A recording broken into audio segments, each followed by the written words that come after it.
जाति बात करना हमारी शौक नहीं, हम तो यूं ही दो शायरियाँ मार लिया करते हैं।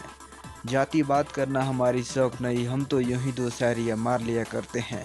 जहाँ तुम सोचे नहीं होगे बेटा, जानते हो ना, हम वहीं से फाड़ दिया करते हैं। समियाना में तहाला कारे मची समियाना में तहाला कारे ना तो मार दे हम छो गोली खाला कारे जादो जी के लिए जानी हाला कारे ना तो मार दे हम छो गोली खाला कारे।